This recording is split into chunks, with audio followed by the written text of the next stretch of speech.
When it comes to the Dark Souls franchise, it probably isn't the voice acting that brings you back to play each edition. Regardless, the voice acting in each game is fantastic.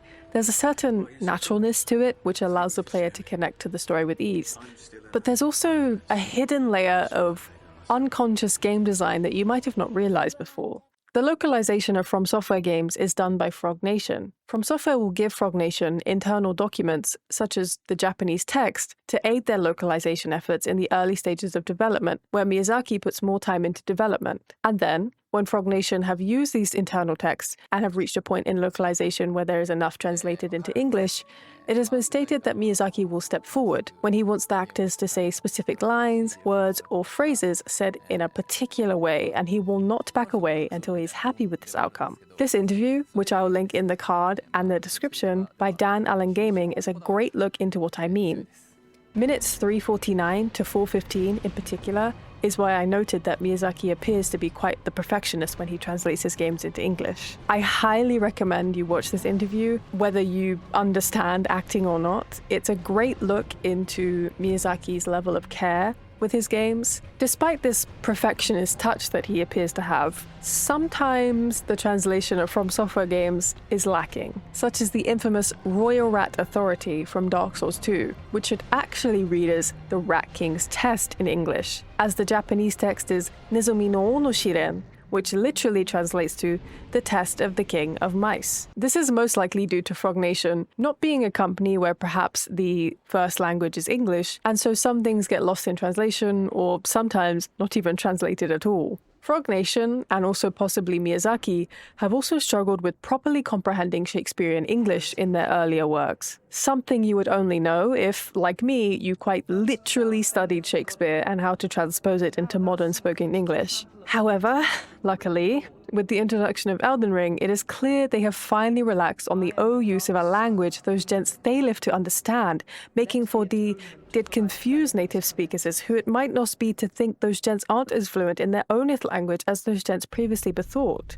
Hi, it's KOZ and editing here. It is 6:30 in the morning, and listening back to this, it basically sounds like I open up the video by saying, I love Dark Souls voice acting, and then I go on to completely shit on the voice acting. I promise you from the depths of my soul, that is not the case. I'm more trying to convey the point of Frognation is not a Western company. Of course, they have American employees because their job is to translate things into English, but they are at the core a Japanese company, and so things over time get lost in translation. This is just the fate of translation as a whole, no matter what language. It's inevitable that things get lost in translation, but that is absolutely not Miyazaki's fault. It is absolutely not Frognation's fault. That is just the nature of linguistics. Anyway, back to the scripted segment. Thank you very much for your time. Of gold shall all meet death.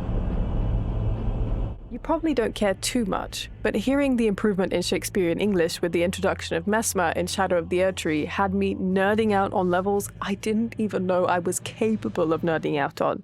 Now we have that out of the way, allow me to voice my subjective opinion as to why the voice acting present in Dark Souls contributes to the world and game design on a level you might not even think about. I absolutely have to mention Pixen Lim out of honor. She's the iconic voice of the opening cutscene in Dark Souls 1 and 3. She's arguably the most iconic narrator of all time in any form of media ever. When those scenes play, you can't help but sit in complete silence and just listen. Venturing north,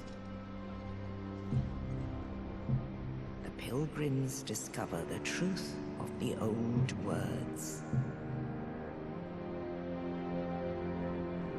The fire fades, and the lords go without thrones.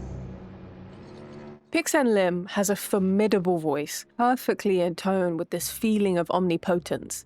It almost feels as if you are inclined to listen to the storytelling instead of invited to understand the world before you. Her role is important. She's the very first engagement with the player in Dark Souls 1 and 3, before you've even thought about the kind of knight, wretch, bandit, pyromancer, sorcerer, or cleric you want to be. Naturally, her job is to showcase the story before you, but it is also her role to ensure you understand the weight of these dying worlds and the strength that these bosses held before the collapse of the flame. If her voice was bland, if her delivery was anything but powerful, I doubt the player would properly grasp how the flame drives these kingdoms to their peak and just as quickly to their doom. The valor of Gwyn's four lords, or the four lords of Cinder. You only know of their stature because Pixenlim narrates these opening cutscenes with such precision that the understanding of that cements in your mind. To me, if the flame had a voice, it would most definitely be that of Pixenlim's. A voice that is both revered and afeared.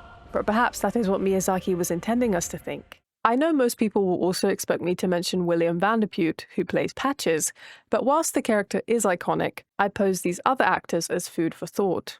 This is Daniel Flynn. He voices Solaire and Blue Sentinel Targe. Both of these characters introduced the idea of cooperative play in Dark Souls 1 and 2, respectively. Solaire presents you with the White Soapstone, an item you need to place summoning signs down to help other undeads.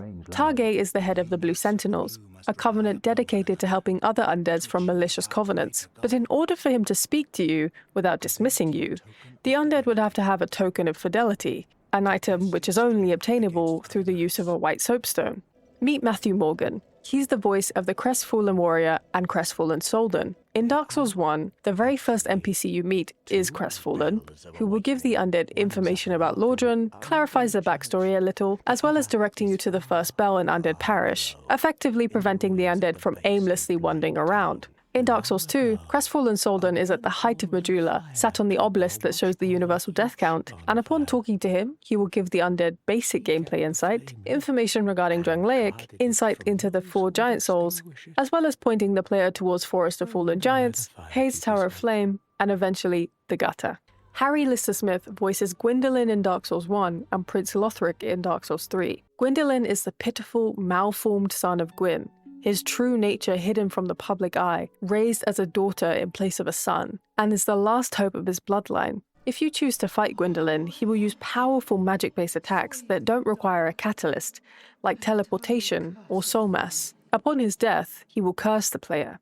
Younger Prince Lothric is sickly, bedridden, and emaciated, and as such he has never been seen by the public eye. Lothric is also the supposed last hope of his bloodline. During the second phase of the Twin Prince fight, Lothric uses powerful magic-based attacks that don't require a catalyst, such as teleporting Lorien around the arena, and will pelt the undead with soul mass. When Lothric is killed, he will curse the player.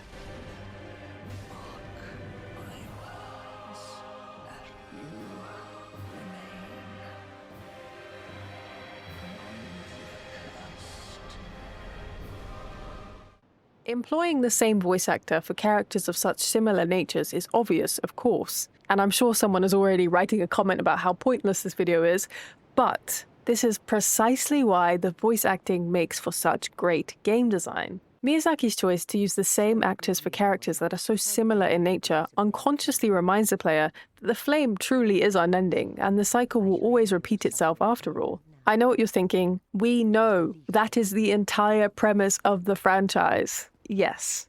But small details such as this unconsciously cement in your mind, whether you realize it or not, whether you think it's obvious or not. The voice acting from Lordran to Lothric is a blanket tightly tucked around you, partly because the actors themselves are great at their job, but also because the stylistic choice to have the actor voice characters who mirror each other invokes the sense of how pitiful the flame can be. It reminds you that Lordran never escaped the fate it tried so desperately to prevent. The suns will always be pitiful, and undead will always give up, but still hope to inspire others. And yet, people will still come together and help one another the best that they can. Miyazaki's muses in the Dark Souls franchise helped you to enjoy the games on a level you might have not even realized before. In my opinion, as a FromSoftware fan, and also someone who went to school to study acting and theatre, Dark Souls has some of the best voice acting I have ever heard. The fact that Miyazaki employs them to not only act, but also to further build the worlds around them, and to also heighten player experience,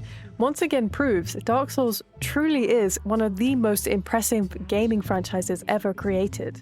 This video is much shorter than the videos I've previously made, but I really wanted to get this off my chest, and thus I just wanted to share with people why the usage of the same voice actor can really, really elevate the player experience.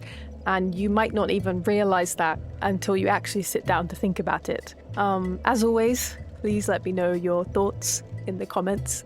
And I'm sorry that if this video wasn't very entertaining, but regardless of all this, as always, praise the sun, and may the voice acting be forever conscious in your mind. Don't you dare let yourself go hollow, lest my time spent on you be wasted.